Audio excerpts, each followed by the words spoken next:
think we're doing exactly the same thing to our dogs that we're doing to ourselves, which is feeding them a diet that they're completely unsuited for. And so we're seeing all kinds of autoimmune stuff and allergies and joint problems and behavior problems, anxiety. When I was a kid, 30 years ago, 40 years ago, I didn't know anybody that had anxiety issues or panic attacks. I'd never heard of it. And how many kids in our high schools now have it? I'd never heard of anybody that had chronic fatigue or fibromyalgia or any of these autoimmune celiac disease. It just wasn't happening. And now it's the plague of the 21st century. A lot of my practice is those kinds of issues. And we're seeing the same thing in the dogs. And it's because we're eating garbage. We're eating stuff that isn't food. The Vidal Speaks Podcast. Episode 86, Dr. Patrick Jones, using nature's herbal medicine for healing.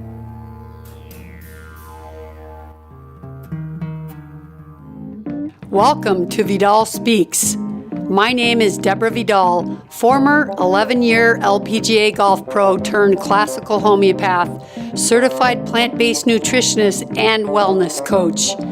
Each week here on Vidal Speaks, we bring you knowledge, inspiration, or natural remedies to help you take charge of your health and feel your best.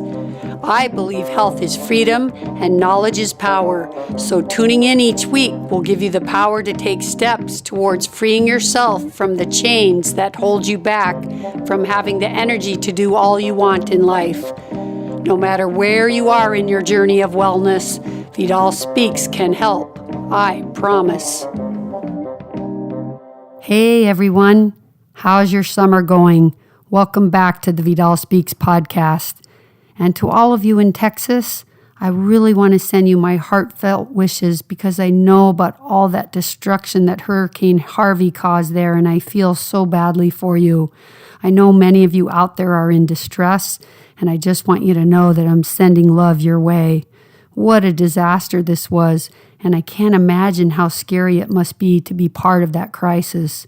It was so nice to see, though, how many people were helping each other and save the animals and the people both that were in hard times.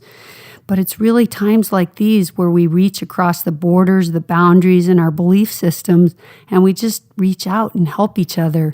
I love that about a crisis, but I'd rather not have to have them because this is so sad. I watch it on the news and it just breaks my heart. So just know that I'm sending you love and light. And I just want to give you a little bit of advice. For those of you that feel like you're in a state of shock, maybe it would be helpful to take a dose of homeopathic aconite. And if any of you out there are really mourning and crying and feeling in grief, you should take a remedy called Ignatia. It can really help you through the difficult times. All right, now on to a little happier subject, today's episode. I have a great show for you today, you guys, and I think you're going to love it. My guest today is Dr. Patrick Jones. Dr. Jones is a veterinarian, naturopath, and clinical herbalist in Buell, Idaho. I think I've said it before, but when a practitioner can treat animals and people, they have a big advantage in their knowledge. That's because you often see much more serious conditions in animals that people would never come to you for. So you learn how to treat very advanced pathology, and that is certainly the case for Dr. Patrick Jones. He's really amazing, not only as a practitioner, but as a teacher. And you guys, if you're at all interested in learning about herbs to help you and your family through all kinds of issues, be sure to check out the course that he offers. We actually speak about it in our interview, so you'll hear about it. But if you can manage it, I highly recommend it. And I'd love to do it too because I just know how good of a teacher Dr. Patrick is. Also, if you get sick and you need a consult, you just need to know that he's a fantastic herbalist and his consult fee is only $88. Now that's a bargain, guys. I've got his phone number always nearby just in case I need it. I love learning natural ways to heal ourselves and our animal companions. Herbs are nature's medicine, and for me, it's so fascinating to learn the herb because I learned that plant as a homeopathic remedy, But when we learn a remedy, we also learn what that plant was used for herbally, but not in the depth that Dr. Patrick teaches his herbs. So for me, it's super interesting because I see the crossover, how that plant heals herbally, and then also how it heals when it's made into a homeopathic remedy, which is more energetically. So you really have to stay tuned and get ready to learn today, because I've asked him to teach us quite a few plants that can help us. But as you know, before we start, I'm going to tell you a little bit about Dr. Patrick Jones.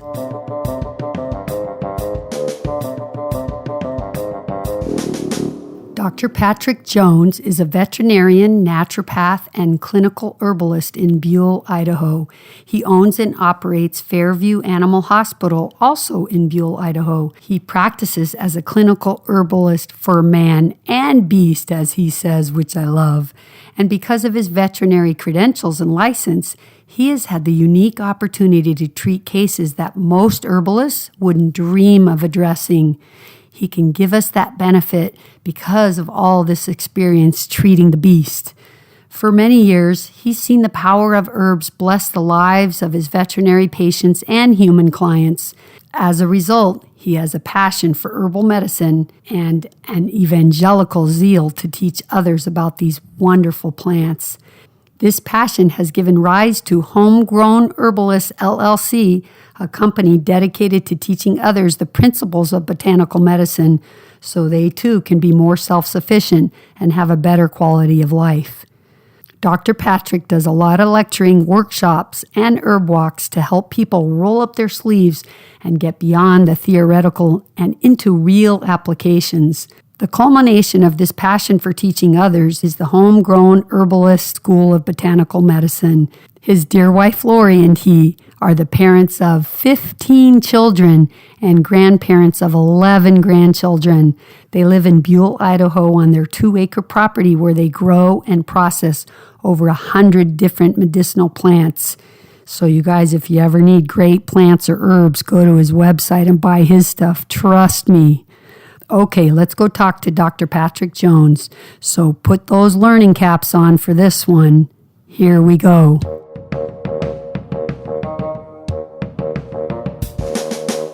Hi, Dr. Jones. Thanks so much for accepting my invitation to be on this show to speak about how to use herbs and natural remedies for both we humans and our animal companions. So welcome. Well, it's great to be here, Deborah. Thanks for having me. So I know you teach people how to use herbs and to cultivate their own herbs because it's a lot more affordable to do that. And then you can learn to make your own tinctures, much more affordable, but also better quality. So can you tell us about this, like how you got into teaching people and why they should grow their own herbs?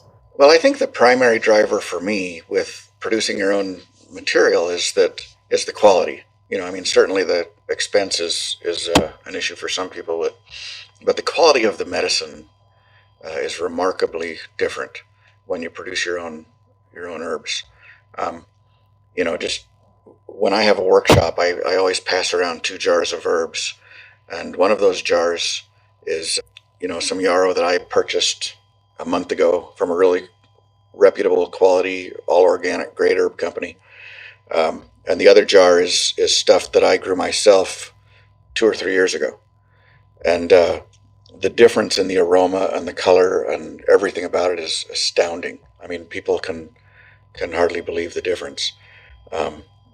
With our stuff that's 2 or 3 years old being way more aromatic than commercially produced material. Wow. And obviously, if they're more aromatic, they're more potent. Yeah, well, and the medicines are more effective in my experience. And there's a lot of reasons for that quality difference. When I harvest my own herbs, I'm harvesting those on the day that they're fantastic, and I'm only taking the most medicinal parts of the plant. I'm not using any heat to dry them. It's just all air drying. They're getting processed, in ways that aren't damaging to the material.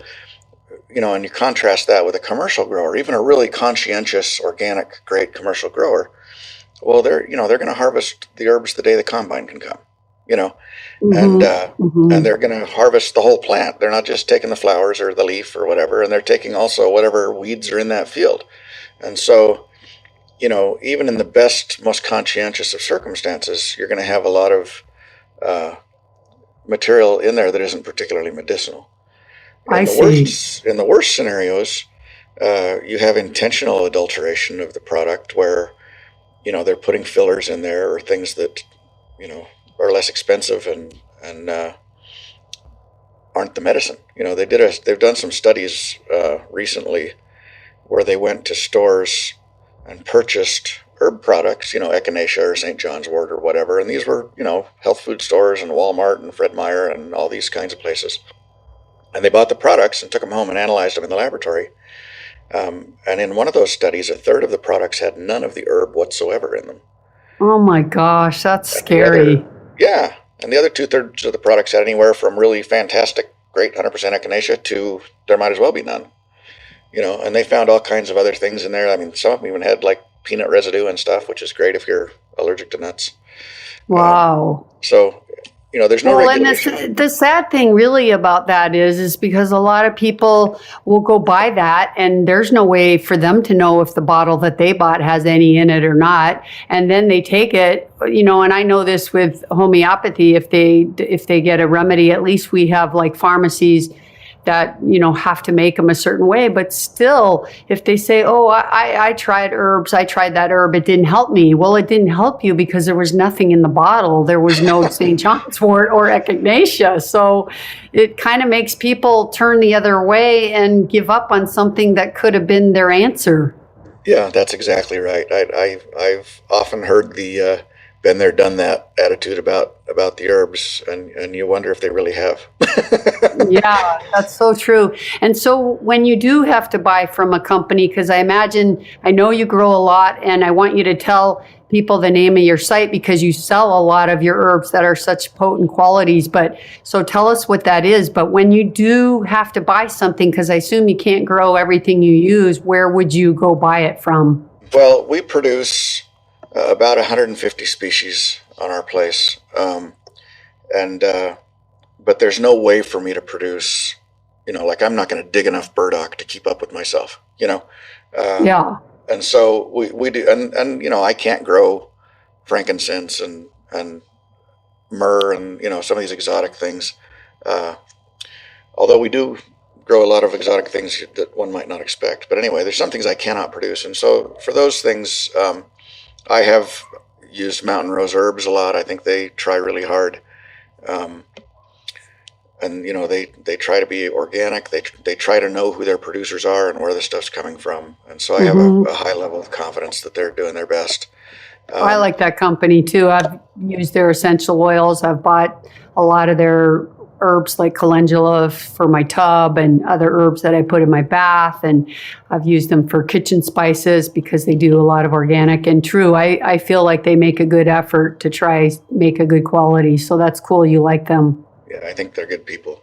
Our website is homegrownherbalist.net, homegrownherbalist.net. And we have formulas. I think there's about 80 different formulas on that website that I've authored. Whenever possible, we use our own material to produce those. We do have also simple herbs, single tinctures of single herbs.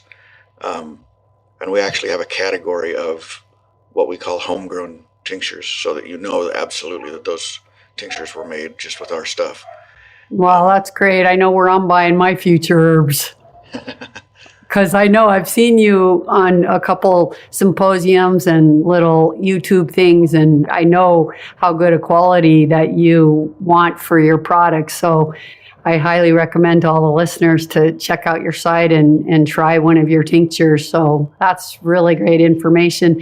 One of the other things too is I've learned with homeopathy and teaching, when you can grow the plant yourself and then harvest it and then make it into a remedy, don't you think you kind of never forget then what you use it for? It's a way of also learning the herb. Oh, absolutely. I think it's a tremendous support for learning and memory. The more intimate our associations are with the process and with the plants, the more cemented those things will become in our mind, and they'll become real tools that we can rely on. memory is usage. And Yeah. it's a lot different to, grow the stuff and nurture it and harvest it finally the day it's ready than to just, go to the store and buy it. Yeah, so let's talk a little bit about learning herbs, because I think for a lot of people it's extremely overwhelming. There's so many plants and there's so much to know about all of these plants. But one of the things that gets overwhelming for me, let's say essential oils. I love essential oils and I've been into them for many years, but it's still kind of frustrating because most of them are antibacterial, antifungal, antiviral. So let's say you have a virus and you want to take an essential oil and you go, well, geez, that leaves me like 200. How do I know which one to use, So how do you teach people, or what is the best way for lay people to learn herbs? Well, I kind of lay that out in my book, The Homegrown Herbalist. And it really doesn't have to be as complicated as we make it. It's, my recommendation is to start with one plant and go to the nursery and buy that plant. Go buy some parsley at the nursery and poke it in the dirt outside your kitchen door. And when you get a bellyache, go out and eat the parsley. And when you get a bladder infection, go out and eat the parsley. And if you get a kidney stone, yank it up and eat the roots, and learn about the plant, learn what it looks like and how it behaves, and read until you really understand that one kid, and then do it again. And honestly, if a person really deeply knew 10 or 20 plants, you'd be in a position to do all kinds of good for your family and for your friends. And it's just sort of an organic process. We don't have to try and cram 100 plants and 20 things each that they do into our brains. If we knew 10 or 20, as a clinical herbalist in practice where I'm seeing all kinds of weird cases and, hard things, I could do everything I'm doing with probably 40 plants. Mm-hmm. Now I have about 150, but that's just because I'm sentimental, and I get attached to things. And, how do you not have 3 kinds of echinacea? Or 3 kinds of ginseng, And so, but you don't have to do that. Right. And the other thing that we emphasize a lot in the school, we have a school, a full program for herbalism, and you can read about that on the website too. But what we emphasize is not just teaching lists of plants and lists of actions of plants. So many people have the same experience you had, where they open an herb book, and this plant's good for 20 things, and where do you start? Yeah, right, and, exactly. What we do is we teach what the plant really is doing. And first of all, we teach what the body's really doing. I'm a veterinarian also, and so I have the anatomy and the physiology and all that background. So I can teach people, well, this is what your lungs are doing and what they want to do. And this is how the herbs interact with that mm-hmm. tissue and that organ, and how they interact with those pathogens. And so, for example, burdock, if you understood burdock, if you read in a book, burdock is, it's good for bladder infections and jaundice and cancer and arthritis and eczema. Well, really, burdock is just a liver and kidney tonic. That's what it is. It makes you pee more, and it makes your liver produce more bile and flush itself out. So if we understand that, then, and the impact that has on the body, we don't have to remember a list of 20 things. So, obviously it's going to be good for bladder infections because it's going to flush your bladder. Obviously it's going to be good for jaundice. That's easy because it's a liver tonic. Well, what about the arthritis? Well, the arthritis, if your kidneys and bladder and liver are working, they're getting rid of all the toxins that would otherwise precipitate into your joints and cause inflammation. It's doing the same thing. It doesn't have any anti-inflammatory or pain-killing properties. It's a liver and kidney tonic. Same thing with the eczema and psoriasis, which it's great for.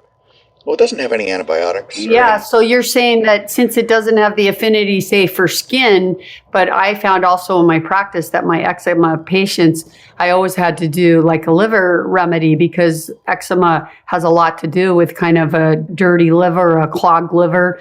And so you clean that out and you get it working, and then the eczema gets better. So if you learn that, what we say, the affinity of these herbs, where burdock is kidney liver, if you know that, then you say, okay, the person with arthritis has a lot of toxins stored in their joints. So when we clean the liver and the kidneys and it flush out all those toxins, their arthritis gets better, even though it's not an anti-inflammatory. Is that right? Exactly. And so we emphasize the action of the plant. What is it really doing? We had a classic example here a week ago. I had a daughter. We had a family gathering, and I have 15 children. I've read that. Yeah, so it gets to be all kind of adopted. A circus. Are they all adopted?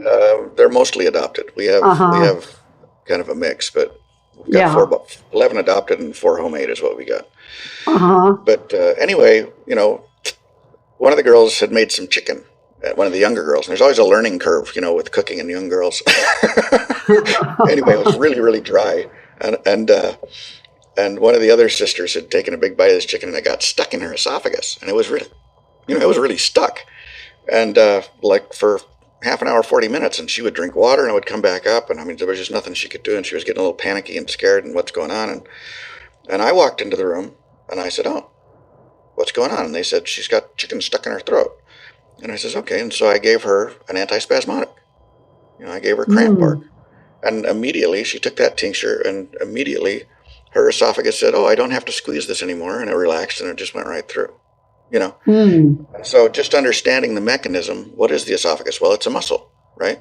And what is cramp bark? It's a muscle relaxant. So let's fix this problem. And I've never read in a book that cramp bark is good for dry chicken stuck in your esophagus. Or choking. Yeah, exactly. Yeah, so that's interesting because we learn a lot of remedies that way too. And so it's kind of the combination of learning the affinity that it's useful for, the organ affinity, and also kind of knowing the basic properties of it. And when you learn about the plant, like where it grows, and I'm sure you teach like in some plants it's the roots, in other plants it's the flower, then it might be the leaves, the bark, whatever. That's probably very important to know for herbs.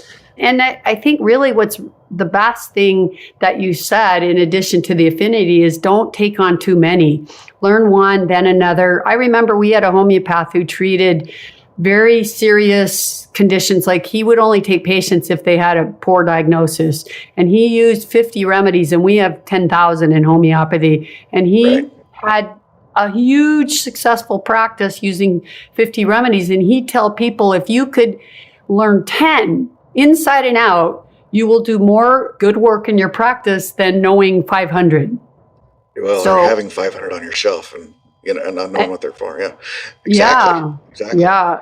So that's really important, to learn one well and then go to another one. Yeah. A deep knowledge of 10 things, herbal or homeopathic or whatever, is way more powerful than a superficial knowledge of 100 things. Yeah, and sadly, I think there's a lot of people that have the latter, It's like that a lot of people, because it is overwhelming, so they just get these books and they're trying to learn it all. But I also wonder, I know you're a vet, and so can you use all your herbs with animals the same as people, or are there some herbs you can't use with animals? Is it different? Well, animals sometimes have very different metabolic processes than people, but for the most part, with very few exceptions, for the most part, anything you can use in a human, you can use in an animal. Interestingly, my experience is that animals, at least horses, livestock, need less of a dose per weight than a human does. Really? Or a dog. And I think the reason for that is that horses are still eating what horses are supposed to eat, as opposed to humans and dogs who are eating stuff they were never intended to eat. And so our systems are all corked up, Yeah, that's for sure. I mean, animal, like dog food and cat food. Yeah. Whoa. There's a few things you have to be a little careful with dogs. Garlic in high doses can cause some bone marrow issues. Onions also, hops in high doses. There's a few things in dogs that you have to be a little careful with, but there's not very many. I can count them on one hand. And, certainly, whenever in our program and whenever we discuss any system, we talk about the veterinary applications too. So if we're doing a module on the digestive system, for example, we go through all the human stuff, but then we also talk about parvovirus in dogs and colic in horses and, all the other veterinary applications. So that's kind of a nice addition too. Yeah, so while we're here, I want to know more about your course. So I was going to get to that later, but let's talk about it. I want to know, tell me about it. Like, can you tell me how much it costs and what it includes? And I know it's online, Sure. but is it online and easily accessible for how long? Yeah, so the way the school works is um, you can complete all of it online, but we also provide um, plant walks and workshops and in-person experiences for people that are able to make to do the travel. But we record all those events as well, so that people that are far away. I mean, I have students in Australia and Asia and Europe and along the East Coast that are never going to come to a plant walk. And so we record those events and make them available. We also do online conferences where we have interactive lectures and question and answer things. I'm available all the time by email or phone for students if they've got questions about things. But basically, the way the program works is we approach it through a systems kind of approach. So we discuss the respiratory system, and we do go through the anatomy and the physiology, and we just talk about the disease process, and then we talk about the plants and how they interact with that. And then there are also lessons that are just on principles of herbalism or specific plants, in sort of a deeper way. And there's a forum they can get on and shoot the breeze about things. And Cool. anyway, you can do it all online. And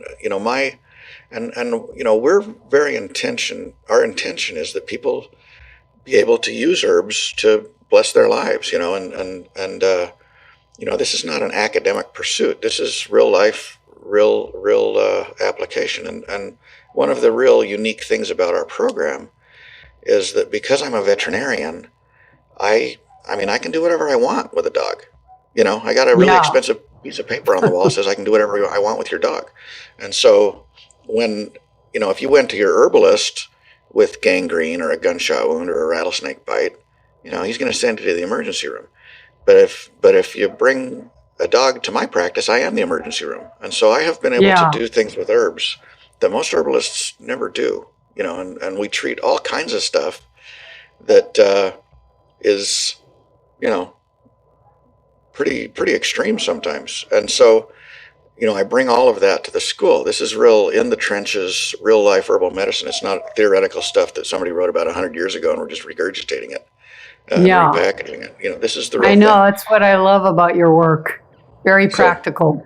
And because of the veterinary experience, for all these years, I've developed this completely inappropriate confidence level with people, Yeah. So I say, we'll slap some weeds on it. What could happen, Well, I know exactly what you're talking about because even in homeopathy, I started homeopathy wanting to be only an animal homeopath because I love, love, love animals. But my teachers say, Deborah, come on, you got to treat people and then you can treat their animals. So, but I love treating animals. And that is one of the great things. You see things you're never going to see in people because they don't come to you if they have cancer. Now, I've had some cancer patients, but cancer is so complex. I'm doing not ever only homeopathy, or I send them to other practitioners, it's a whole combination of stuff. But you get to see some really bad tumors and things like this with animals. So that has been a great thing for me too.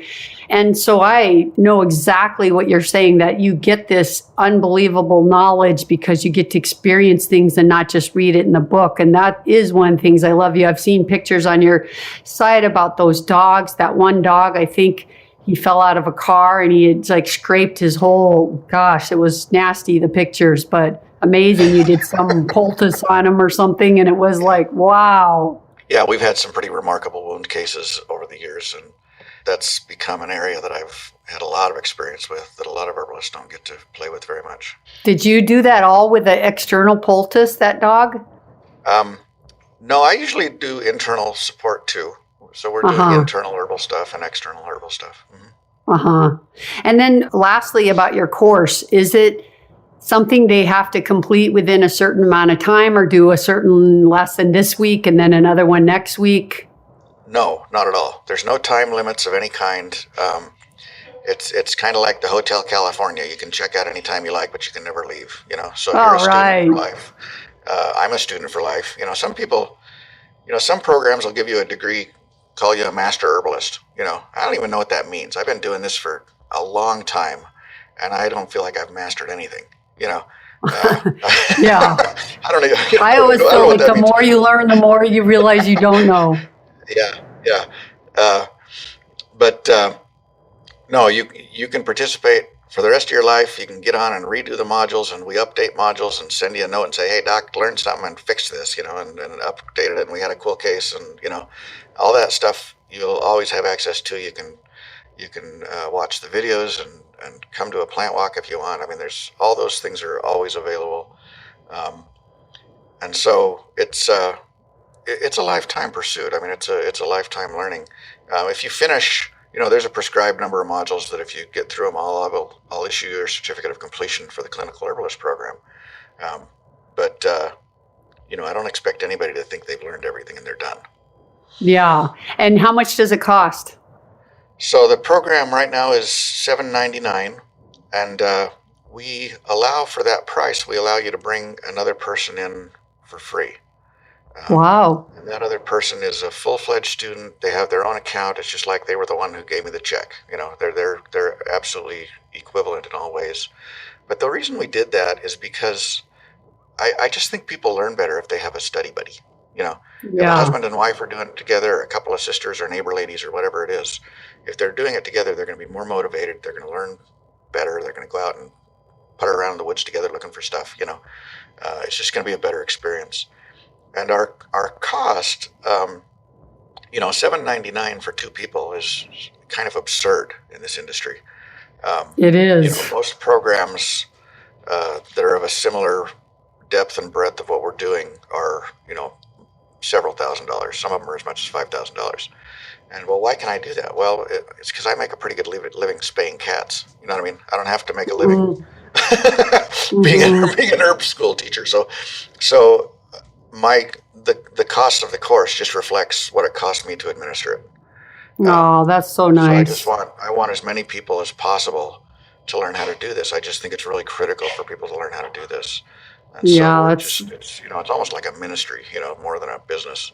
Because it's kind of like preparing, to be responsible for your own health. Too many, well, as you know, anybody who's in healthcare, whether it's for animals or people or both, they know like the crisis that we're in. And with our healthcare system, even when you have insurance, my out-of-pocket's $6,800. I mean, if I go to the doctor twice a year, that's all out of my pocket, because unless you go to a doctor a lot, then you're paying the first basically $7,000. So, and what are they going to do? Suppress a symptom with a drug that's going to give you more problems? So I tried on this show to teach a lot of people about other alternatives and to take responsibility for their health, and to do a course like yours where they can learn and take their time and grow their own plants at home. It's really like preparing, to be healthy for the future for yourself. It's a kind of insurance to me. Yeah, well, absolutely. I agree. And, the modern medicine, and there's a big turf war between natural healers and modern medicine, and I think it's kind of stupid. It's sad. There was a really smart guy a long time ago named Paul who said, prove all things, hold fast that which is good, and there's good things on both sides. I ruptured my appendix here about 8 months ago, and I was really glad that there was a mechanic that could fix that, But on the other side of that is that, you walk into a doctor's office with, diabetes and eczema and high blood pressure and all kinds of issues. And he says, oh, here's a pill for this, and here's a pill for that, and here's a pill for that. And he never tells you that the reason you have all that stuff is because your diet's a disaster, Mm-hmm. And so I know. There needs to be a reset of that whole system. And there does. It's just, sure. The doctors, and it's a philosophical difference. The doctors, and a lot of people come to me because they're not getting the answers that they want, from the doctors. Yep. I think the reason they're not getting the right answers is because the doctors aren't asking the right question. And the question that the doctors ask is, what's wrong with you? And then they give you a pill to make that go away. Whereas natural healers, our orientation is more toward why is something wrong with you? Exactly, because they're looking for the underlying cause. Yeah, but that doctors, takes you very even if different they places. know that, they wouldn't know what to do, because even if they knew it was diet, they're not trained in that. So they're just like symptom managers, which in the end is not, it's not health. Yeah. Let's put it that way. It's definitely not health. I just wrote an article about this. If you go to the blog, if you go to homegrownherbalist.net and go to the blog, I just wrote an article called "Don't Just Do Something, Stand There." And it sort of talks about this philosophy. The whole, medicine is about control. They want to control things so they can have a safe outcome. I mean, their motivation is good. They want to control everything. But control always leads to more control. And so you get to a point where the controls themselves are causing more issues than you originally came in with, So yeah, right. So what do you do when you have a cat? Because I'm a cat person and cats hate herbs. So do you treat a lot of cats? And what's the trick? My cat, any cat I've had, they hate herbs. They do. They do. And it's, with dogs, it's so easy. Mean, when I give a dog herbs, almost without exception, I just take the ground up dry herb powder and I throw it on a little canned food, and they're happy as clams. And once in a while you'll get a little Pomeranian or a little foofy dog that says, "I don't think that's food," And those guys, they get a tincture squirted in their mouth. But but with a cats are, their sense of smell is so much stronger than a dog's, and they're completely driven by that sense of smell. If their nose doesn't think it's food, that's it. It's not food. And so if you put something into a cat's food that's a little off, odor-wise, they're done. They're not eating that. And so, then you're resorting to, squirting, a tincture in their mouth, and they hate the tinctures. I mean, if you don't get it all the way in the back of their throat, they foam at the mouth and they just carry on, and it doesn't hurt them, but they take it personally, And then you get one chance and you'll never see him again when you grab that bottle. That cat will be under his bed for the rest of your life. Exactly. So it's hard. Sometimes, if it's a real mild herb, you can mix it with some real stinky cat food and they'll go for it. Sometimes you can use glycerites because they have kind of a nicer flavor, and sometimes cats will put up with that. Again, if it's not a real strong herb. But, there's some things that they're very difficult. Have you found in your treatment of animals that, like people, they're getting sicker and sicker? And if I assume so, I mean, I've seen that, but I'm curious because you treat so many animals. And I'm wondering if that's the case, what your reasoning or ideas are behind that. Oh, yeah, absolutely. I think we're doing exactly the same thing to our dogs that we're doing to ourselves, which is feeding them a diet that they're completely unsuited for. And so we're seeing all kinds of autoimmune stuff and allergies and, joint problems and behavior problems. I mean, we're seeing everything, anxiety, I mean, when I was a kid, 30 years ago, 40 years ago, I didn't know anybody that had anxiety issues or panic attacks. I mean, I'd never heard of it. Right. That's true. Kids in our high schools now have it. I'd never heard of anybody that had chronic fatigue or fibromyalgia or any of these autoimmune celiac disease, and it just wasn't happening. And now it's just, it's the plague of the 21st century. I mean, a lot of my practice is those kinds of issues. And we're seeing the same thing in the dogs. And it's because we're eating garbage, we're eating stuff that isn't food. And I think that's the foundation of the whole thing. And when you turn that around, I had a client come not long ago, and she had all kinds of issues, and her diet was mostly ramen noodles and peanut butter. And this is an intelligent, educated, lovely person, And I said, well, how about we eat something that's really food every day? Something that was alive once, preferably recently,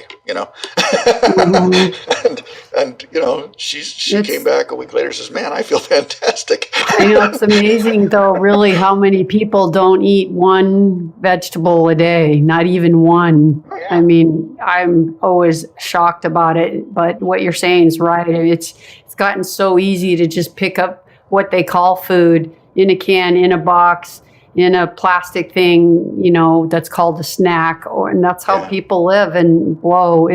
But I wonder too about if you think the vaccinations in animals has created this in addition. I think there's no question that we over-vaccinate. I think that it's sort of a two-sided thing because dogs' exposure to pathogens is way higher than ours, because they explore everything with their mouth, Mm-hmm.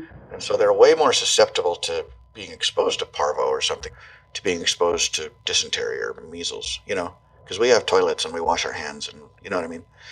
And we don't taste everything, right. In the world. And so their exposure's higher. But I think we way overdo it. I think that most dogs would be just fine if those vaccines were several years apart. But on the other hand, the modern medical model, which is also what they teach us in vet school, is if they don't come in every year to get a shot, you're never going to see them and you're going to miss stuff, and then they come in with a real problem 5 years later. So, in an ideal world, people would be taking their dog to the vet every year for an exam, and he may or may not get a shot. You know what I mean? Exactly. It's kind of like dental x-rays. Some dentists, you go every time they want to do x-rays, and it's like, most alternative healthy dentists that I've gone to would never do that every year, but it's true. So there's always a balance, but we just get on that extreme side. Life has become so extreme, hasn't it? Yeah, hasn't it? and okay, so let's talk about plants. I know you talked about like knowing 10 herbs. Let's just start with some. If you had to pick out of your 10 herbs, which ones would be like your favorite for people to learn and grow? Let's start with number one. Well, I don't know if I'm going to order them. No, you don't need to. Yeah. I don't mean like the most important, but what would be some of your favorites? All right. Well, I'll tell you what. When I wrote the book, the Homegrown Herbalist, I said, I can't have. I'm just going to make a quick list. I'm going to rattle off and write down the herbs I absolutely wouldn't want to live without. And there were like 87 of them, Yeah. Wow. So I whittled it down to like 20 or so for the book. And it was awful. It was like telling your children they couldn't go to Disneyland with you because you decided to take the small car, Oh. But anyway, okay, so we know that you love all your herbs, and that the ones you're going to tell us are not your favorites, that they're just an example, okay? Yeah, well, I'll tell you 10 that would give you a ton of power, all right? That would give you a lot of power to do things. I would say one of the really great ones is calendula. Yeah, so start with that. Don't go on. Just tell us about calendula. All right, so calendula is a beautiful little flower. It's not the same marigold as the French marigolds that you plant in your garden every year, your annuals. That's a different genus. This is Calendula officinalis. They call it the pot marigold because you can eat it. They used it as a stew and soup herb. Anyway, the flower is the medicine, which is always nice because my wife's always happier when I go out to the flower beds with scissors instead of a shovel. She likes that better. Yeah. But it's antibacterial. It's antiviral. Particularly has some affinity for the herpes virus. So it's good for shingles. Wow. Chicken pox, cold sores, all those herpes complex viruses. It's also anti-inflammatory. It accelerates healing of wounds, topically or internally. So it's really great for wounds as a poultice, or it's really great for like a stomach ulcer, because it's antibacterial, so it's killing the Heliobacter pylori, that's the bug that's causing the ulcer, and it's healing the ulcer. So it's good for menstrual cramps. It's just really a great plant, really a terrific plant. And what's the affinity for calendula? It has direct antimicrobial properties. It's got chemicals in it that kill bugs. But it has an affinity for the liver. It stimulates bioproduction. It's anti-inflammatory. It's got some muscle relaxant properties and some anti-inflammatory properties, and that's why it's good for menstrual cramps. We use it a lot in homeopathy for open wounds, so it's probably because it's kind of like your natural antibiotic, right? Exactly. Yeah, great plant. And they're cute, and they're easy to grow. It's an annual, but you'll never have to plant it again. You know, it's really, really busy and happy to. It knew you didn't mean to leave it in that little bed. You know. So And it's the real calendula that you're talking about, the one that's more like a daisy and not a ball. yeah, the flower's a little more daisy shaped, but it's orange. The whole flower's orange or yellow. But you can buy seed. Mountain Rose Herbs has seed that's good. If you go to mountainroseherb.com, we sometimes have seed on our site, but not very often. Okay. There's also a company called strictlymedicinalseeds.com that has seeds and plants. And there's a company I really like in Ohio called companionplants.com that sells plants. I don't know if they sell seed or not, but I've bought a lot of plants from them over the years. Cool. Great. So calendula is great. I would also have marshmallow on that list. Marshmallow is an herb that is really, really soothing. It's a demulcent herb, and demulcent is the funky herbalist word for something that's really soothing to irritated mucous membranes. So anything, whether it's a canker sore in your mouth or raspy, irritated bronchi, or anything in your guts, bladder inflammation, anything, marshmallow is just really, really soothing and comforting. But it also has a property that I really like that I use in my veterinary practice, and I've used it in the human practice too, actually. But that is that it stops gangrene. It prevents gangrene. You can't cure gangrene because gangrene's dead, But if you have a case where you're starting to see that line, where on one side of that line all the tissue's going to die and fall off, that's gangrene. And if you get marshmallow on that wound topically and in them internally, I've never, ever had that line not be gone in 12 hours. Wow. There's something about marshmallow that she goes in there and she just tells all the cells, look, nobody has to die today. Everything's going to be okay. We're going to get through this. Wow. That's just very amazing. cool. So I would have that one for sure. I would probably have comfrey. Comfrey has some really great properties. The root and the leaf are both medicinal. The root's a little stronger, but the most common use for comfrey is accelerating wound healing. So, people use it on wounds, they use it on broken bones. Again, stomach ulcers, comfrey and calendula together is really great for stomach ulcers. But it's also got a lot of that mucilage in it like marshmallow has, so it's very soothing to the tissues. It's a good expectorant. It's just really a great plant. Comfrey's a good plant.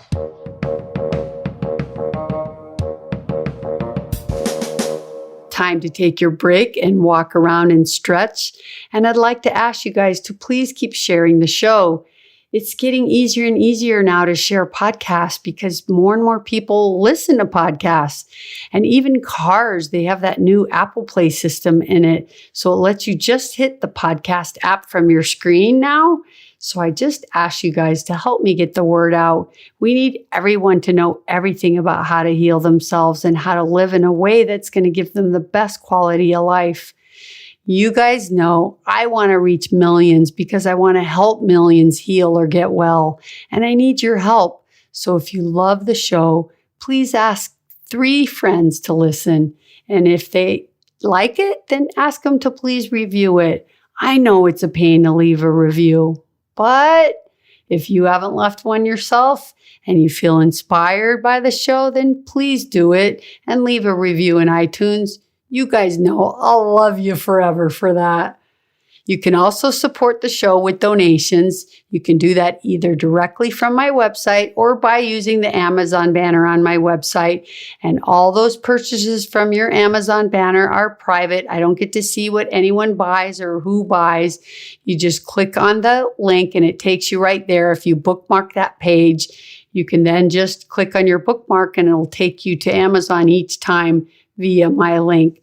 And they just send me a little commission that really helps the show. So thanks so much for all of you that are doing that. I really appreciate it. Okay, now let's get back to the show.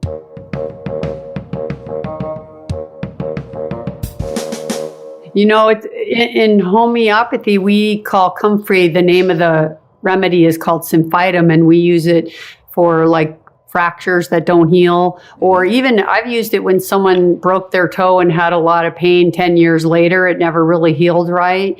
And I think the common name is bone knit. I'm not sure, but I know that's in our books, homeopathically because it helps knit the bone together. But it's interesting what you say. It's more that it kind of repairs the tissue or the cells. So it's not just the bone. It's actually good for wounds. I've read it's even for cartilages, helping when they're torn to heal them back together. Yeah, you bet. Yeah. It has a chemical in it called allantoin, and allantoin just stimulates the cells to divide faster. It's a cell proliferant, and so that's what it's doing. It doesn't matter if they're bone cells or cartilage cells or skin cells, or it doesn't matter. Any cell in your body, it'll cause it to heal faster. And don't you have to be careful giving that too soon? If someone has a fracture and it's not set right, it'll make the bone heal wrong. So you have to wait till it's set and then give it. Is that the same herbally? Yeah, absolutely. Yeah. Because it really heals it faster. Yeah, there's a couple of contraindications for that with comfrey, and one is that if the bone's not set, it won't straighten it out. So you got to straighten it out first. The other thing is that you don't ever want to use comfrey on a puncture wound because it'll heal too fast, and then you got an abscess. So I wouldn't use comfrey on a puncture wound. But otherwise, I use it topically on wounds. If you go to the website and go to the blog, there's all kinds of wound cases. You can see the pictures of some really pretty grisly wounds that we've healed up with comfrey. Cool. And I've done hundreds of those. I mean, it's just, there's 3 or 4 of them on the website, but I do that all the time. Yeah, I bet. Practice. Okay, what's the next herb? So comfrey and calendula, plantain would be terrific. I really like plantain. I want to know about plantain. So plantain is a wonderful plant. It's a little weed that's probably growing in your lawn. There's 2 species that are common. There's the broadleaf and the narrowleaf, and they're both good. They're equivalent medicinally. And so plantain is interesting because all of the good things about plantain are good because it's less effective than some other herbs. It's a very mild thing. So it's a mild antibiotic. It's a mild, what they call a vulnerary, like comfrey, that makes things heal faster, but very mild. It has that same mucilage in it, like the marshmallow mallow, to soothe things. And so it's great for conditions where more intensity is not going to be the solution. Sometimes less is more. And so, like, for example, on a puncture wound, I wouldn't use comfrey, but I love to use plantain on those because it still stimulates the healing, but it does it in a more gradual way, so it heals from the inside out instead of sealing it off and being done right now, Yeah. And then getting an abscess later. The other thing about plantain that's really great is it has a lot of drawing power, and it draws poisons out of the body topically and internally. And so I use it for wounds. I use it for, any kind of sepsis or systemic bacterial infections, poisonings, anything like that. I really like plantain. Venomous bites. I've treated all kinds, rattlesnake bites, hobo spiders, brown recluse. Plantain's fantastic for that. Both externally and internally? Both, absolutely. Yeah. And, if echinacea is also really great for those venomous bites. Yeah. But, plantain pulls the poison out. I had a client come to me a while back who'd been bitten by a dog. He broke up a dog fight, and he got bitten on the hand by a dog. And he didn't go to the doctor because he's a man, and why would you do something dumb like that, right? So it's amazing that men have survived. I don't know. I'm not sure. That's funny. Anyway. My first sentence was like, ask for directions. They don't do that either. Yeah, we should all be lost and dead by rights, right? Anyway, about a week after this bite, his hand's like 1.5 inches thick, and he's got purple streaks going up his arm. And so he goes to the doctor finally at that point, and the doctor gave him an antibiotic, which is a great idea. But he then said, if you don't find a good herbalist, you're going to lose that hand because I got nothing for you. I can kill the bugs, but you're going to lose that hand. You got blood poisoning. You're in big trouble. And so he didn't know a good herbalist, but he knew me. So he came and saw me. And and I said, man, if I had a hand that looked like that, I'd put a plantain poultice on it. And I gave him some plantain internally, and I gave him some, echinacea and some other things to support his immune system and fight the infection. But the big player there was plantain. I put that poultice on, and 12 hours later, that hand is completely normal. The blood streaks are all gone, going up his arms, the purple streaks. Wow. He still had holes in his hand, but it was way better, So although it seems mild, I mean, it seemed to work pretty fast. Yeah, well, the pulling bad things out of you is not mild. That's a very powerful property of plantain. Cool. And we've used that a lot for a lot of different kinds of cases. You can even just use it on like bee stings and stuff. Just chew up a leaf and slap it on, and it'll suck the poison out and make it feel better. It's Wow, remarkable. that's great to know. Very cool. Yeah. Okay, next one. The next one would probably be echinacea. I'm a big fan of echinacea. And when I say echinacea, you can either use, the purple coneflower, which is echinacea, but also black-eyed Susan is very good. They're cousins. They used to be in the same genus. But they, you can't get a master's degree in botany anymore unless you rename stuff because everything's been named. Yeah, it's crazy.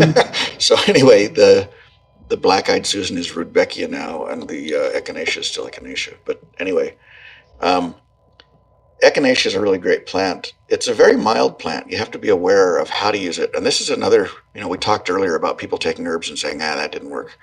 Echinacea is pretty mild, and you have to take a fair bit of it. Most herbs, the dose for an adult of most herbs is going to be a teaspoon or two of the dry powder a couple times a day. With echinacea, I'd probably be taking a tablespoon, And also with echinacea, I always like to take a little bit of something stimulating with it, a little peppermint or ginger or cayenne or something to sort of kind of alert the body that something's happening and you get better absorption. I see. And are you using the flower? Yes, or the root. Or the root. In America, we're kind of obsessed about the root, but in Europe they use the flower a lot.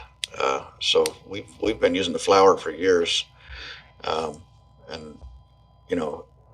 been very happy with the results. In homeopathy, we use echinacea a lot for really like bad wounds, really bad infections, like very serious infections. Yeah, it's got really good antimicrobial properties. It's got really good immune stimulating properties. But one of the things that I use it for a lot that most people don't use it for is rattlesnake bites. And brown recluse spiders and hobo spiders, all of those venoms have an enzyme in them that dissolves your tissue. It's called hyaluronidase.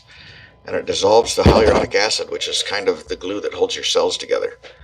And so that's how these animals feed. Spiders don't eat things, they drink things. They inject the venom and then they drink you with a straw, right? And so that's how those venoms work. And they make horrific, disfiguring wounds, And echinacea does two things that are remarkable in those cases. One is it has a chemical in it that inhibits that venom. It inhibits that enzyme, so the cells don't get destroyed. And the other thing it does is it stimulates your body to produce more hyaluronic acid. So, not only is it stopping the venom, but it's also telling your body make more, to patch up what may have happened. And so it's really great for those applications. But by the same token, it's also good for torn rotator cuffs and cartilage injuries and anything like that, because those tissues are mostly hyaluronic acid. They have a high content of hyaluronic acid. And so echinacea goes in and it says, hey, let's make some more of this mortar to hold your bricks together, right? Wow. And don't they use hyaluronic acid for a lot of facial products, like anti-aging products? Absolutely. They use it for that. They use it for joint remedies. Right. You bet. Cool. So echinacea stimulates your body to produce that. Very neat. That's what, you hear the term snake oil as sort of a pejorative term for alternative medicine, but snake oil was actually echinacea oil, and it worked really great on snake bites. Wow. So thanks for the compliment, Yeah, exactly. That's funny. That's a good one. Okay, what's another good plant? Chamomile is wonderful. I really like chamomile. That's another one where the flower is the medicine. Chamomile is got some antimicrobial properties, so some antibacterial and antiviral properties. Mostly, chamomile is used for its nerve calming properties. It's a calming nervine, so it's really good for insomnia, anxiety, panic attacks, stress in general, But But it's also really great topically for pain, or for like in a lotion for real itchy, nasty rashes. Chamomile is really good for that. Mm-hmm. It's also good for nerve pain. If you have like pain from sciatica or something like that, chamomile can be good for that internally and topically. Any success with neuropathies with chamomile externally and internally? I think it can help a little bit. The big thing for neuropathy that I've found that's really helpful is alpha lipoic acid, which is an amino acid. And you can just buy that at the grocery store, wherever they have vitamins and stuff. But the alpha lipoic acid, especially with diabetic neuropathy, really, really seems to help. But certainly chamomile, you could certainly try that too. The other thing that chamomile's sort of unique for is it's a kidney restorative. There's a lot of herbs out there that are kidney tonics that make the kidney do what it does, But chamomile actually protects and restores and heals the kidneys. So it can be really great for people that are struggling with, kidney disease and problems, chronic kidney issues. Chamomile and nettle seed is also really good for that. But there's a few others. But we have a formula called Kidney Builder that has all those guys in it. But chamomile is really, really wonderful stuff. Yeah, chamomile in homeopathic form, it has, in a way, like the mental part of the picture is they're very like irritated. And that's probably what, the calming part of it, because when you're very irritated, it kind of calms you down. And probably all of us know it as chamomile tea. When someone feels anxious or stressed or they can't sleep, they go, I'm going to go make a cup of chamomile tea. So that's probably the most common way people know it is as a tea. Yeah. And I'm wondering if when you use it internally or any of these herbs, to use them more as tinctures or powders, or does it matter? No, it doesn't matter at all. It's sort of, it's like, how do people get to work? Do they ride their bike, or do they take a car or a taxi or a subway, or what do they do? Helicopter. It doesn't matter how you get to work. As long as you get to work, you can do the work. And so it's the same thing with the herbs. You can take them as a tea. You can take them as a tincture. You can put it in capsules. When I take herbs, you can eat the plant. The plant's the medicine, right? Right. We don't have to do anything to it. You could go out to the garden and grab a handful of chamomile blossoms and chew them up and eat them, and that would be just great. But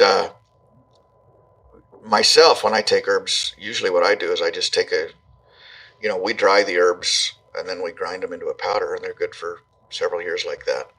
And what I do is I just go out and get a spoonful of whatever I'm taking and put it in a little water and down the hatch, I don't usually go to the trouble of making a tea or anything. Right. Certainly all those things are good. Cool. Now there's another one I've seen you do a little video on that I don't know much about. Is it gumweed? Oh, gumweed. I love gumweed. Oh, you know what? One other thing about chamomile. Really important. Okay. It is fantastic for anything going on with your guts. It's my first grab for any kind of a... Really? Oh, yeah. Yeah. And again, it's the same thing. Yeah, we use it for diarrhea. That's true. In homeopathy, we do. They have like a green liquid diarrhea. Yep. And the reason is because it's a nervine, it's an antispasmodic, so it's relaxing your guts. So the reason you have diarrhea is because your guts are hyperactive and they're shooting stuff out before the water's been absorbed. And so chamomile just relaxes that the way it relaxes everything else. So it's really, really wonderful for gut things. Great tip. So gumweed, gumweed would certainly be on my list. Just a delightful, wonderful little plant. It's grindelia. Most people call it grindelia in the trade. I think gumweed is sort of a local Western term for it. Yeah, I didn't know it as gumweed at all till I looked it up. Yeah, grindelia, I know. If you say grindelia, most herbalists say, oh yeah, I know who that is. You say gumweed, they kind of look at you like, oh, okay. Uh-huh. Anyway, they call it gumweed because it's sticky. The flowers are really sticky. But the flower is the medicine, and it's got a lot of really neat properties. Some of them are sort of similar to calendula. It's an antibiotic, a really good antibiotic. But it's also a really good antispasmodic, and it's a really good expectorant. And so it's really wonderful for respiratory things, whether it's asthma or bronchitis or any of that, because it's, especially for asthma, because asthma is a muscle spasm, right? Your bronchi are all wound up and they get all tightened up and you can't breathe. And so the gumweed relaxes the muscle spasms, and the expectorant property gets the goobers out of your pipes, and now you can breathe. So it's really great for asthma. It's really good for bronchitis, any kind of respiratory infection, or any kind of infection generally. It's good for bladder infections, gut infections. It's a good antibiotic. Good antispasmodic, so you could use that anywhere too. If you have muscle spasms in your back or whatever, gumweed's a great choice. It also has some wound healing properties, not as strong as comfrey, but more along the lines of plantain and calendula, those kinds of, that kind of level of intensity. Mm-hmm. But it's good, so it's a good wound poultice. It's anti-inflammatory, so it has a lot of neat properties. And which herb was it that you talk about that has a big cytokine affinity? Do you know which one I'm talking about? Well, I think it was grape leaf. Okay, tell me about grape leaf. I want to know more about that one. Okay, so grape leaf has resveratrol in it, which is a big buzzword right now in supplements. Yes. And what it does is it inhibits cytokines. And cytokines are chemicals that your immune system uses to mount an immune response. So they're good. I mean, we like cytokines. A lot of the plants we use, like echinacea, for example, stimulate cytokines. That's how it makes you better, right? Is it stimulates cytokines, and then your body says, "Oh, something's happening. Let's go get it." And so it's an immune stimulant because of its cytokine stimulation. Well, sometimes you can have too much of that, and it can actually become a problem. Particularly in some strains of influenza,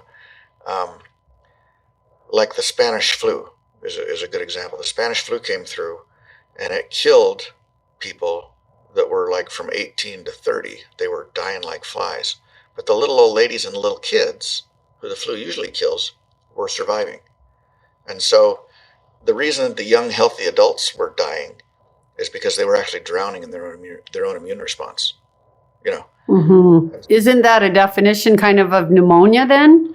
Yeah, it can be.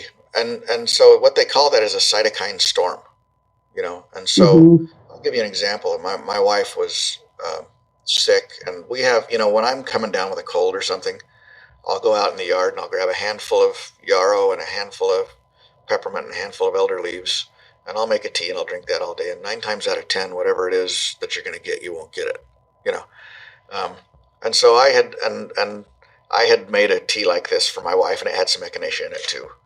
And so she'd been drinking that for a few days, and it was helping, and she was feeling a little better, but she really wasn't kicking it. And then about the 4th day, she gets up in the morning and goes and pours herself a cup of this tea and drinks it, and she is immediately much worse. She feels like her lungs are filling up with fluid, and she's, kind of alarmed and not feeling great. And I says, nuts, you're having a little cytokine issue. And so I ran out to the herb room and I grabbed some grape leaf, and I gave her that, and it immediately reversed that.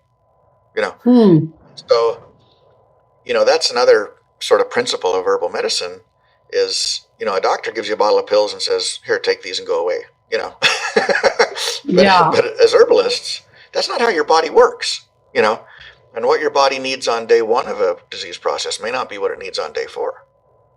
Right. So in the case of your wife, did the echinacea and the previous herbs start producing cytokines too fast or too much? They were producing cytokines, stimulating cytokines. They were stimulating the body to produce cytokines. Right. But it had gotten to the point where it was too much, and she needed something different because she was at that stage of the illness. So, if you're getting to the point where you're getting really wet in your lungs, you may want to think about something besides herbs that stimulate cytokines, and we talk about that in a lot of detail we've got a lesson just on the respiratory system, and we talk about that. Cool. So would grape leaf be a great pneumonia remedy? Yeah, I would absolutely add grape leaf to a pneumonia formula. What else would you put in there? Well, I would also have herbs in there that are immune stimulating and antibacterial, and I would have I think garlic is really great. I think I would still have the echinacea and some of those other things, but you can moderate their impact with the cytokine with the grape leaf, with the resveratrol from the grape leaf, so things don't get out of control. Cool. And then I would also have some kind of an antispasmodic and some kind of an expectorant, to get stuff out of the lungs. But so interesting how, like you said, when you learn the affinity and what they do, then it's so much easier to know what herb to maybe go grab. Right. That's right. Because if you always remember that grape leaf, helps with the cytokine storm, then when you start feeling that fluid coming like that, you would know that would be the right thing. Exactly. Yeah. That's cool. And what about yarrow? What is yarrow for? What affinity? I'm curious because that's so common, but I don't think people really use that enough. Yeah, yarrow is one of my favorite herbs. Honestly, if I could only have 3, I'd have yarrow. It's great. Wow. Yeah, really a great herb. Yarrow is the flower and the leaf and the root are all medicinal. The leaf and the flower do the same thing. The flower is the strongest part. The root is actually good for topical dental pain, sort of like lidocaine. If you got a bad tooth, you can put yarrow root on it and it'll numb you up topically. But the flower has some really great properties. It's antimicrobial, so it's antibacterial. It has some antiviral properties. It's a diaphoretic, which means it's good for breaking a fever. And it's a very different process. If you have a fever, the doctor will give you something to break the fever. He'll give you aspirin or a drug that inhibits your body's ability to mount a fever. And a fever is actually something your body's trying to do. The higher temperatures inhibit the bacteria and the viruses from being able to do some of the things they need to do to survive. And so raising the temperature, is detrimental to the disease. And so if we knock out the fever, we're helping the bugs, Yeah, that's what people don't realize, sadly. Yeah.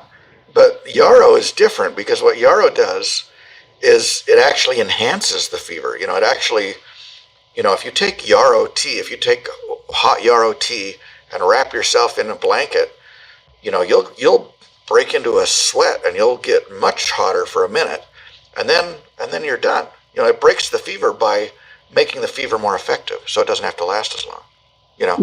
As opposed to breaking the fever by turning it off. And great. So it's really great for that. It's good for respiratory things. It's good for menstrual cramps. You don't want to take it if you're pregnant. Typically anything that's good for menstrual cramps, you don't want to take if you're pregnant. Does it have an organ affinity? Well, I think it has several organ affinities. I think it has an affinity for the uterus. I think it has an affinity for the lungs. I think it has, it also has some really profound effects on the circulatory system. It's really good for bleeding, topically or internally. Cool. In fact, one of the common names of yarrow is soldier wort. Wort just means plant. Worts, you got St. John's wort and motherwort and figwort. Wort means plant in Old English. So soldier wort was the soldier's plant, and they would carry.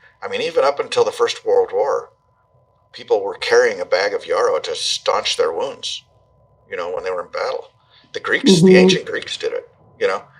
And so it's really great topically for that, and internally. And so internally what it has 2 very different effects that stop bleeding. One is topically it's a vasoconstrictor. It makes the blood vessels contract, and so they stop bleeding locally, topically. But internally it lowers blood pressure. And so it's sort of like, if you get a cut on your hand and you lift your hand up in the air, it doesn't bleed as much, right? Because there's not as much pressure. And so yarrow is also good for blood pressure, but really great for bleeding. Wow. I can't tell you how many times I've had a dog come into the clinic that's been hit by a car, and they can be gushing blood from their mouth and nose, bleeding internally. And you squirt a little yarrow tincture in there, and it's like flipping a switch. They are done bleeding. It's astounding.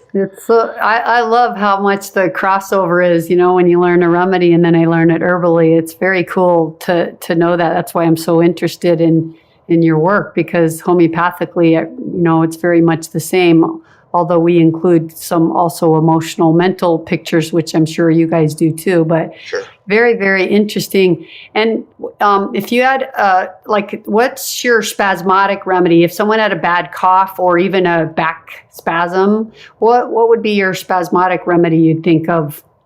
So I think lobelia would be fantastic, or cramp bark. Either of those are really, or gumweed. But I use a lot of lobelia and cramp bark as an antispasmodic, and that would be one I'd want on a short list, is to have a good antispasmodic. Lobelia, and do you always do things in combination like that more often than take them by themselves? I often do, and I think it's nice. Although I will say that, as my, the longer I practice as an herbalist, the simpler my remedies get.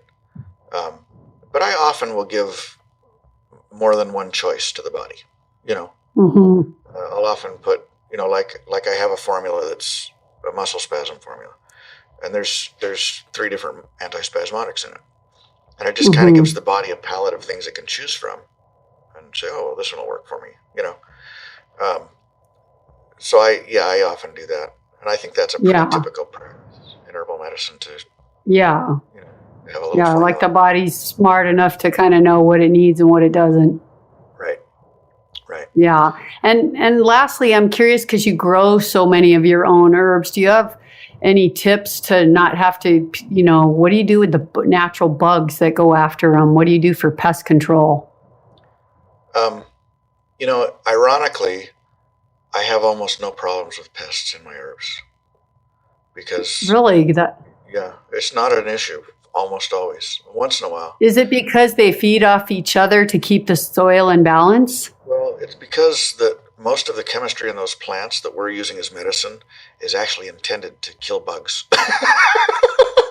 That's that's a very good reason why to have your garden an herbal garden. So, I walk over, our gardens are, my wife has sort of, a large garden of vegetables and things, and then I have a very large garden of herbs, and she has lots more bug problems than I do. That makes sense, rare. Actually. It's pretty rare for medicinal plants, because a lot of them, especially like in the mint family, these real aromatic plants, the bugs don't like that. That's bug repellent. Yeah. So that's not been an issue.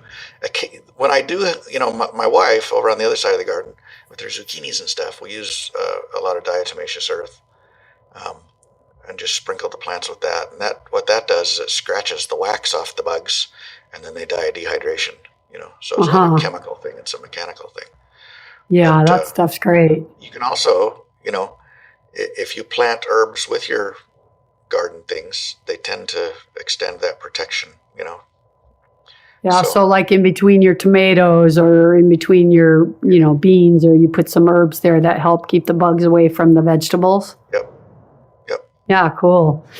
Well, this has been great. I love it. I just want you to tell people how they can follow your works. Tell them your website again, and I know they can buy your book and sign up for your course there, but do you have a Facebook page or group or anything like that where they can follow you?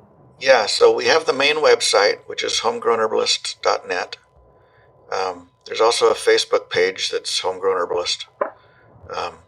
And on the main website, there's information about the school. It's the Homegrown Herbalist School of Botanical Medicine. They can look at that information. There's also, we sell herbs and tinctures and books. You can get my book there if you want, or you can get my book on Amazon too. But homegrownherbalist.net is kind of, that's where the blog is. They can read the articles, and there's videos they can watch. And there's a lot of fun stuff there for folks. A lot of information there, I know. Well, great. Dr. Patrick Jones, thank you so much. I so appreciate it. It's been really educational, and I learned a lot today, and it's fun talking to you. So thanks for joining me today. Yeah, it was great to visit with you, Deborah. Let's do it again sometime.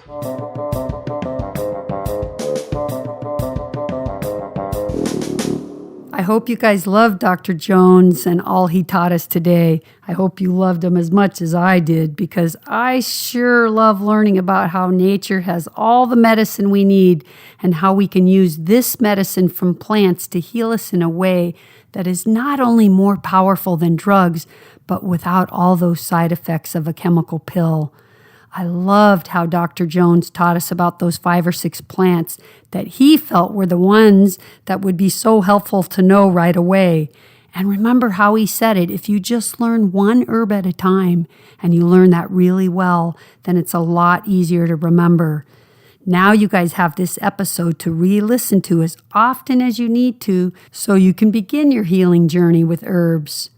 Okay, you guys, I'm not going to keep you any longer and I'm going to let you go now. I just want to wish all of you out there healing wishes. And again, please know that I'm sending all the flood victims my love. May we all help each other in any way we can because this is what love is all about. I hope you enjoyed the show today, my podcast family. You know what time it is. Yep, it's time to say goodbye. Till next week, do your best to honor your own health and take care of yourselves and your family in any way that feels right. Ta-ta for now. Vidal has spoken. Remember, you heal with a plant-powered diet, homeopathy, and detoxing, of course, and herbs. Peace. Be healthy. Be free. Live life.